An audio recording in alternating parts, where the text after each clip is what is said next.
بسم الله الرحمن الرحيم. قال النبي صلى الله عليه وسلم: كل مولود يولد على فطرة الإسلام فأبواه يهودانه أو يمجسانه أو ينصرانه، أو كما قال النبي صلى الله عليه وسلم.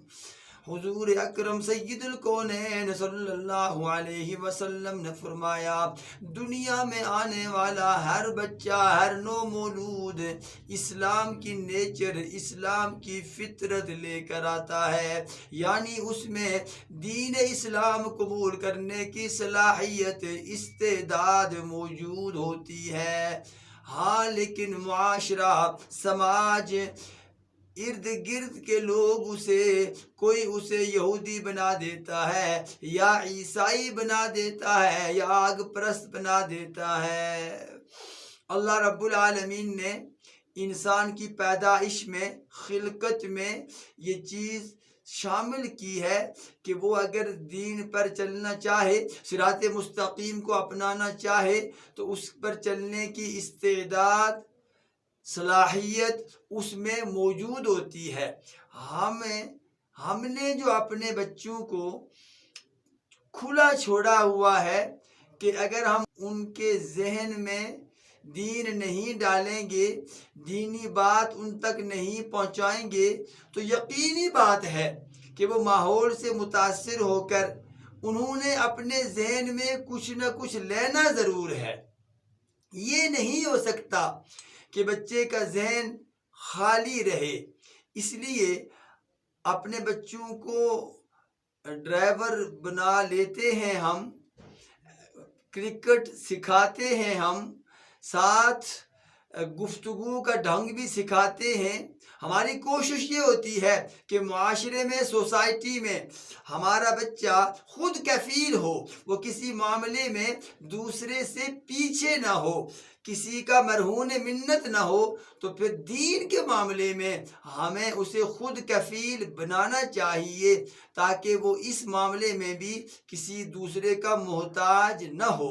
اس حوالے سے ہمیں آغاز کلمہ طیبہ سے کرنا چاہیے، جو دین کی اساس اور بنیاد ہے۔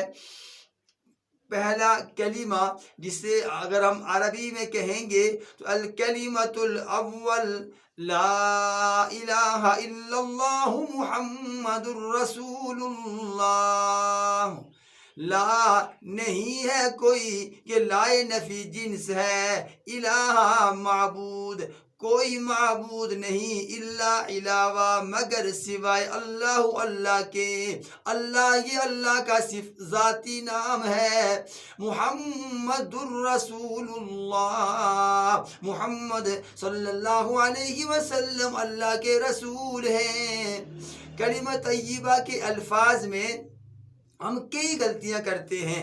ایک تو لام کو لمبا نہیں کرتے، یہ لام الف مد زبر لا، 3 الف کے برابر اس کو کھینچ کر لمبا کر کے پڑھنا ہے۔ لا الگ ہے، الہ الگ مستقل ایک لفظ ہے۔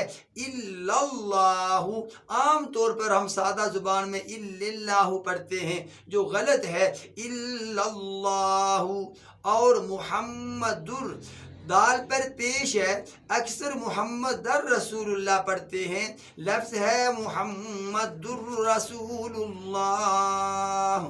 پورا کلمہ لا الہ الا اللہ محمد الرسول اللہ۔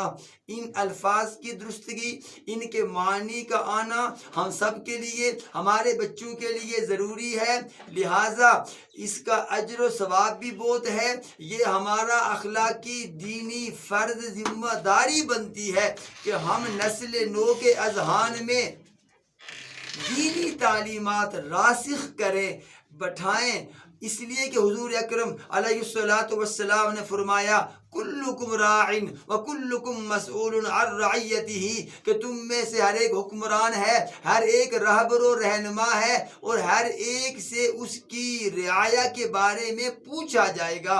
اللہ رب العالمین ہمیں اخلاص اور خلوص سے اپنی ذمہ داری سمجھتے ہوئے باقی ذمہ داریوں سے بڑھ کر یہ ذمہ داری اللہ پوری کرنے کرنے کی توفیق و ہمت عطا فرمائے، آمین ثم آمین، وما علی الا البلاغ المبین۔